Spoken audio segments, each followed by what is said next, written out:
Hi, welcome to Laura B Gardening. So you might notice I'm not in my garden today. I wanted to bring you along to my friend's garden. She asked me about a couple of weeks ago to come in and beautify her garden. I'm going to post a picture of what it looked like before. So she had nothing, and so she trusted me and asked me if I could come and plant beautiful things in her garden. So I was very honored and I was very excited to start this new project. I am not a landscape designer. I'm just a girl that likes to plant plants and play around with them. So um, as you see, I will have this garden. It's a very different garden than mine. Um, of course, in her area, I'm not going to be putting something that I like. I'm going to want to please her because it's her home and I want her to come home to feeling happy and looking at plants that she loves. She did give me carte blanche to get whatever I want, to do whatever I want, but she did have a couple of requirements, which I totally understand. And number one was bees. She did not want any bees, and I don't blame her because this is the walkway to her front door. Number two, she wanted something really low maintenance.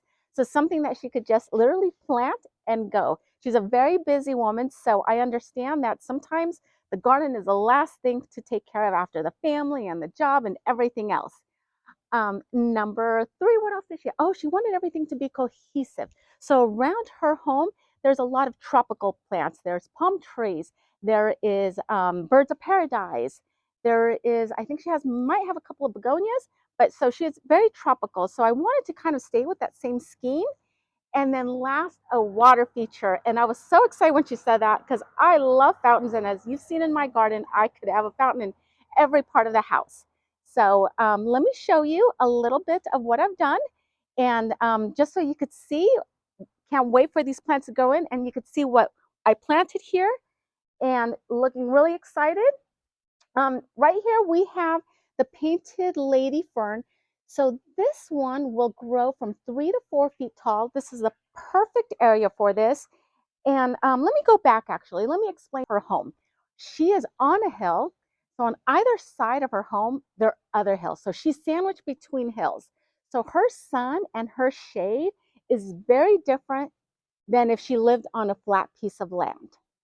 So that's why I actually called her and I said, could you take pictures throughout the day so I could see where the sun and the shade are setting so I could plant successful plantings and a successful garden for her. So sorry, let me bring you back so we could see, but I did want you to know how her house is situated. This right here is the north side of her home. This is a beautiful painted lady fern. She almost looks like a palm, and she has a little palm on the other side flanking her garage. So it's very complementary to her palm over there. I made a little border of a very low maintenance white begonias. And then I can't wait for these to start growing in. So here we have the Fiesta Chile Verde Coleus. So she'll get about 12 inches, 12 to 14 inches in width and in height. And then we have this beauty right here. This is the rainforest hosta. So she needs to be pushed. This light needs to be pushed back a little bit. This is the rainforest hosta, and she will just fill in this area just beautifully and mount. So she's perfect for this area. Again, I added more easy to take care of because they'll also do well in the sun or the shade is this Fiesta Chile Verde Coleus. And in the back here, this is the Sunset Candy Coleus. And this one is so pretty. Her margins here on her leaves are kind of jagged, but have that beautiful mint color, that beautiful green. You could see, and the underside of it is green.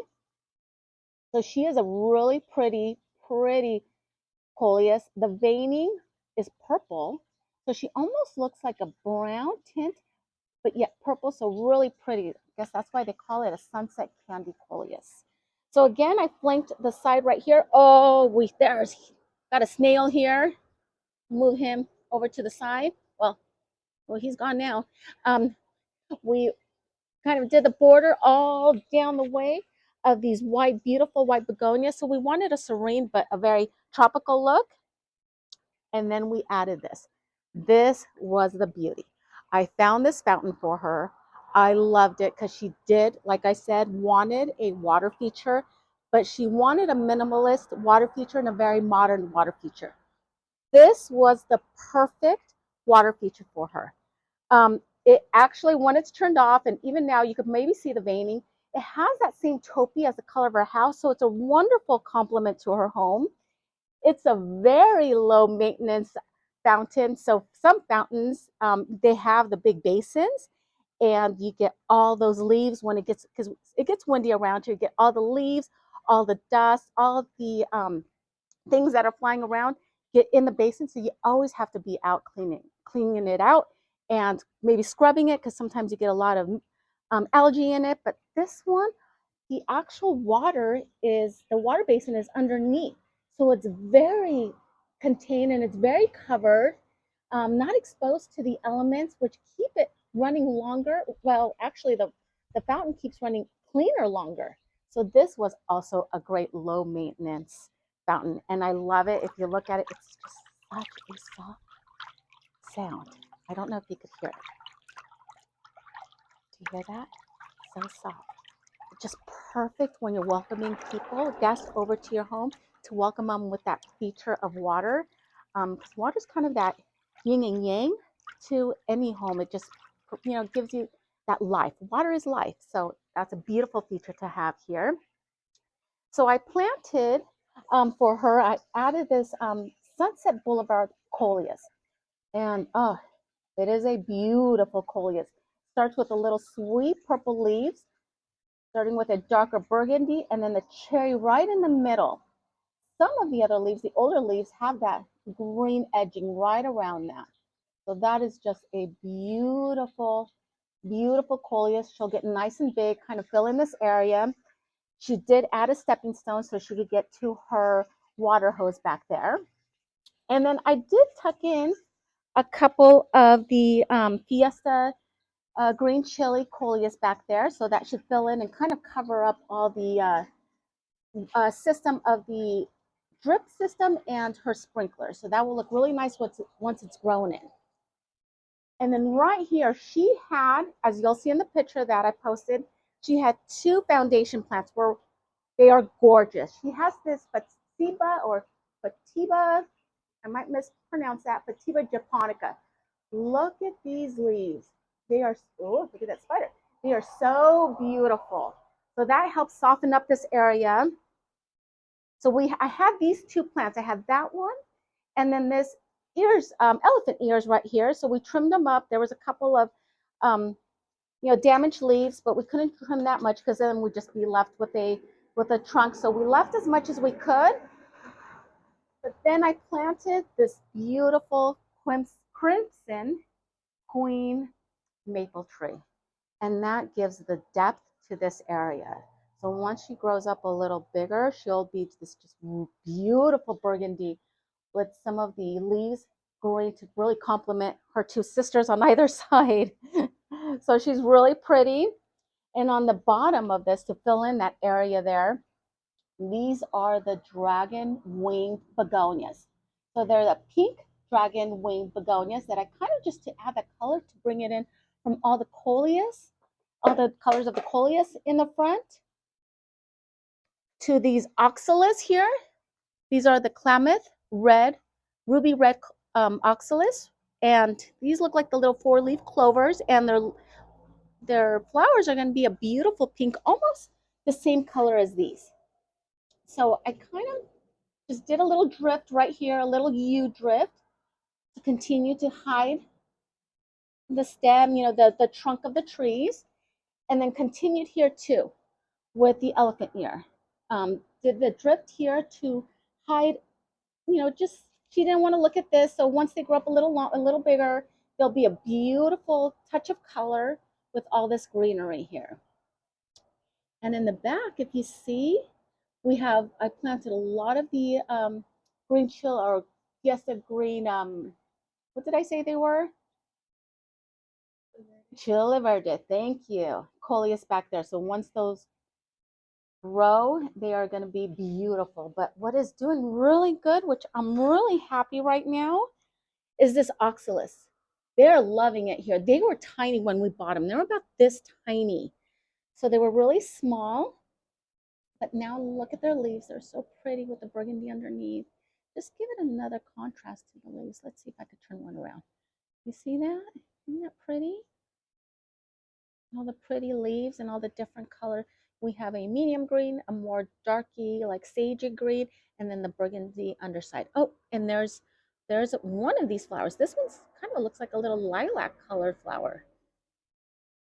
And we did have a casualty, which I think I'm going to grab from behind in front of the sprinkler system, one of those coleus, and plant her here.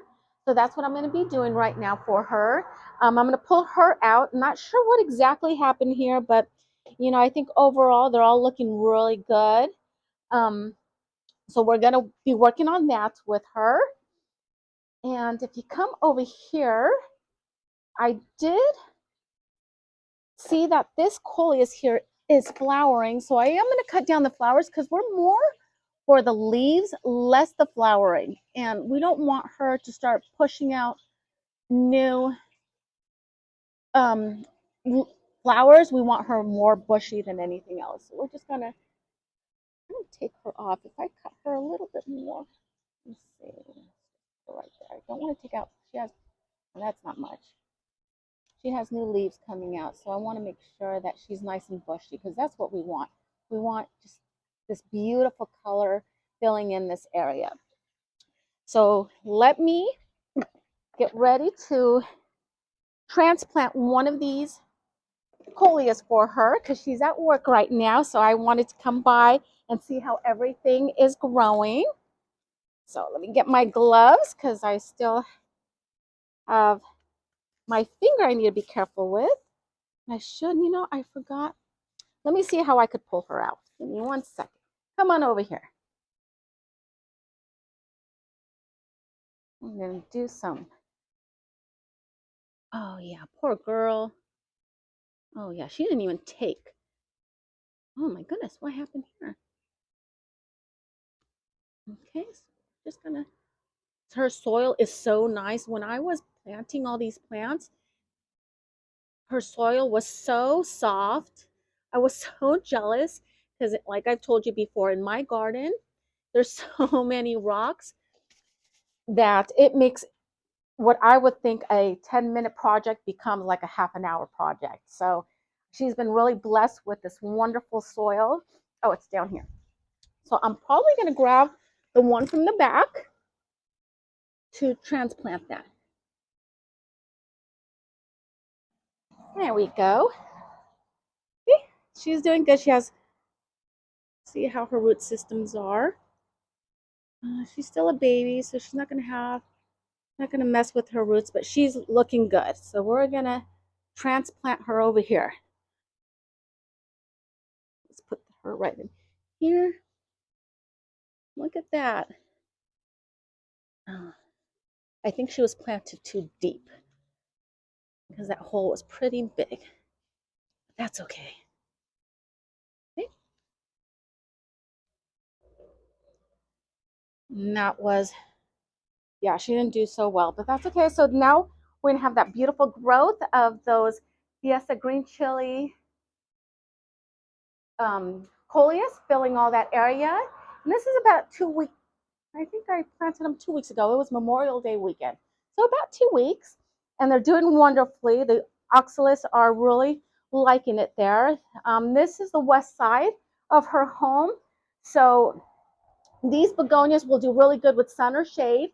And then the dragon winged begonias will do really good with the sun or shade. Um, the maple tree, because she is sheltered, because the sun hits about right here, she should be just fine because I pushed her back just a little bit so she wouldn't scorch. But like I said, she's nestled, my friend is nestled between the hills, so she doesn't get that radiant light right through here, like from, I don't know, 1 to 6, because of the hill blocking most of that sun. So let me show you here, see what you think. The beautiful painted fern. if you go on the other side, you could see the palm tree. So it's just to kind of flank right there. You see that? Okay, to flank the garage, so it looks like a cohesive landscaping, and that's what we're here to do, to make it look beautiful for her. So when she came home, she would have a beautiful area and just the lowest maintenance plants and just loving life and enjoying this beautiful water feature. So I hope you like it. Go ahead and just go right through. Look at that japonica. Oh, she is gorgeous. Her leaves are gorgeous. And I cannot wait. I want to bring you back in a couple of, I'm thinking another month for them to grow, just in case, just because I feel because our weather has been so off. We've had so much rain. It rained for the last 3 days in a row that we're not getting much sun. So they're a little slower to grow, but they'll get there. So I can't wait to bring you guys back and show you how the progress is of her area here. And I'm so happy that I was able to show you her garden, that she allowed me to show you to my viewers. And wanted to thank you for coming on my journey. Hope you have a wonderful day. May God bless you. Bye, friends.